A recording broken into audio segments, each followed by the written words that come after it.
Hi friends, आज हम लोग सॉल्व करने वाले हैं क्वेश्चन नंबर 13। ठीक है, यहाँ पर क्या दिया गया है, एक राइट एंगल ट्राइंगल दिया गया ए बी सी और दूसरा राइट एंगल ट्राइंगल दिया ए एम पी और यहाँ पे राइट एंगल एट बी आप देख पा रहे हो कि बी पे 90 डिग्री है और एम पे 90 डिग्री है, right. That's what is telling that right angle at M. अब क्या यहाँ पे गिवन में क्या है, AC 10 यानी कि ये पूरा कितना दिया है, यहाँ से लेके यहाँ तक 10 सेंटीमीटर, A से P दिया गया है कितना 15 सेंटीमीटर और P से M दिया गया है कितना 12 सेंटीमीटर। सबसे पहले हम लोग क्या करेंगे, इन ट्राइंगल लेते हैं APM।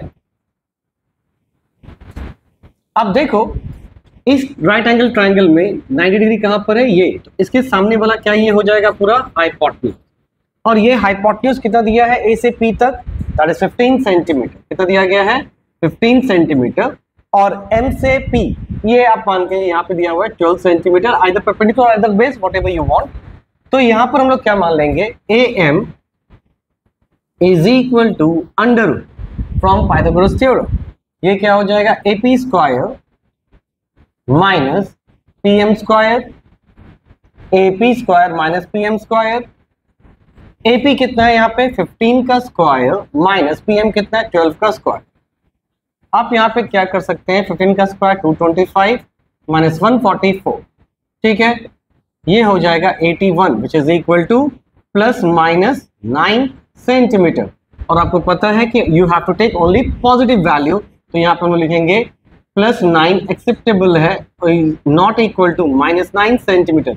क्यों, length can not be negative, fine. तो यहाँ पे आप क्या कीजिए, या तो ये लिख के दिखाना ही है तो अच्छी बात है, नहीं तो आप डायरेक्टली यहाँ पे प्लस 9 सेंटीमीटर लिख सकते हैं, लेकिन नीचे लिखना फिर पड़ेगा कि minus 9 is should not be taken as the distance is और the length is can't be negative. इसके बाद आगे आपका नेक्स्ट सेक्शन में अब हम लोग प्रूफ करना है क्या, एक्चुअली यहाँ पे हम लोग प्रूफ नहीं करना है, यहाँ पे वैल्यूज निकालना है, नहीं प्रूफ भी करना है कि ये जो ट्राइंगल है APM और ABC ये दोनों सिमिलर है, राइट। तो सबसे पहले हम लोग क्या करेंगे, इसका एक सेपरेट ट्राइंगल बनाते हैं। तो यहाँ पे B पे 90 डिग्री है तो हम लोग वैसे ही बना लेते हैं, दो राइट एंगल बना लेते हैं, एक पे B पे 90 डिग्री है और एक पे M पे, क्योंकि हमें क्या करना है, याद रखिएगा हमेशा करस्पॉन्डिंग साइड के वैल्यूज को इक्वल लीजिएगा। तो यहाँ पे 90 आ रहा है तो यहाँ भी क्या आ रहा है 90। अभी देखिए B के यहाँ पे क्या है A कॉमन है, किसके लिए, M का भी A यहाँ पे कॉमन है, राइट। और यहाँ पर AB के साथ क्या हो गया C, AB के साथ क्या हो गया C और AM के साथ क्या हो गया P, isn't it? So this angle is also equal to this angle. So from angle similarities these two triangles are similar, which is your first part. तो पहला पार्ट में आपको प्रूफ क्या करना था, ट्राइंगल यहाँ पे लिख देते पहले, to proof triangle ABC similar to triangle AMP, ठीक है।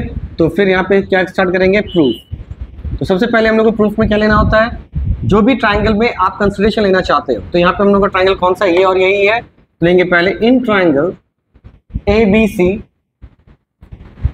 एंड ट्राइंगल AMP, दोनों ट्राइंगल ले लिया। Can I write angle A is equal to angle A, क्यों, कॉमन, और फिर angle ABC is equal to angle AMP is equal to 90 degree, ऐसा क्यों, ऑब्वियसली गिवन। तो from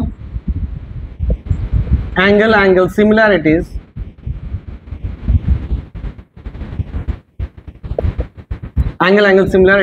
triangle ABC is similar to triangle AMP। तो ये दोनों triangle क्या हो गया, सिमिलर हो गया।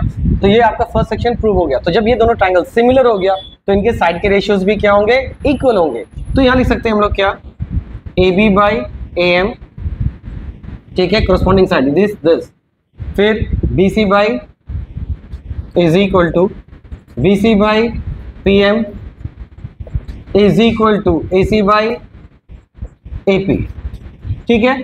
ये हमने यहाँ पे लिखा, फर्स्ट में ये प्रूविंग का रिक्वायरमेंट नहीं था, ये सेक्शन दिखाने की जरूरत नहीं थी, लेकिन ये हमारा जो सेकंड क्वेश्चन है इसका पार्ट में कि वैल्यूज निकालना है उसके लिए यूज होगा, that's why we have written over here, fine. तो अभी ऊपर का इरेज करता हूँ। अच्छा, इरेज से पहले यहाँ पे देख लीजिएगा, हमने AM का वैल्यू निकाला, मतलब यहां से यहां तक का value already we have calculate, that is 9 centimetre. ये कितना आ गया?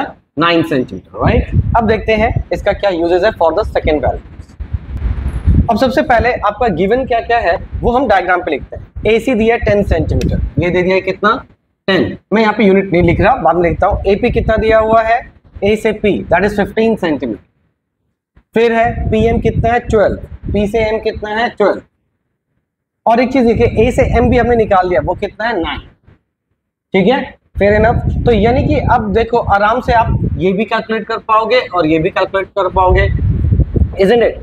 तो यहाँ पे हम लिखेंगे क्या यहाँ पे कि यहाँ पे इसके इसी को फॉरवर्ड करते हैं यहाँ पर। तो यहाँ पे AB की जगह क्या लिखेंगे? कुछ नहीं, तो AB क्योंकि ये अननोन है, डिवाइडेड बाय AM की जगह क्या लिखेंगे? 9। फिर B to C कितना दिया हुआ है? अननोन है, BC ही लिखिए, होल डिवाइडेड बाय PM देखिए वहां पे दिया हुआ है दैट इज 12। फिर यहाँ पे दिया है AC दैट इज 10 और फिर दिया है यहाँ पे AP दैट इज 15। तो यहाँ पर क्या देखिए, this is equal to this is equal to this. तो पहले हम इन दोनों को इक्वेट करेंगे एंड देन इन दोनों को इक्वेट करेंगे to get the desired value. तो यहाँ पे हम लोग फर्स्ट ऑप्शन क्या लिखते हैं? AB by 9 is equal to 10 by 15। तो AB इज इक्वल टू, ये डिवाइड है उधर आके multiply, 10 by 15 into 9, 5 2 5 3 3 3 that is 3 to the 6 centimetre. और दूसरा पार्ट हमारा क्या आ जाएगा? BC by 12 is equal to 10 by 15। तो यहाँ पर आ गया आपका क्या? BC is equal to 10 by 15 into 12, 5 2 5 3 3 4 that is 8 centimetre. तो यही आपको निकालना था। आपको क्या निकालना था? AB and BC। AB निकल गया यहाँ पर और BC निकल गया यहाँ पे। तो this will be also your answer. Hope it is clear.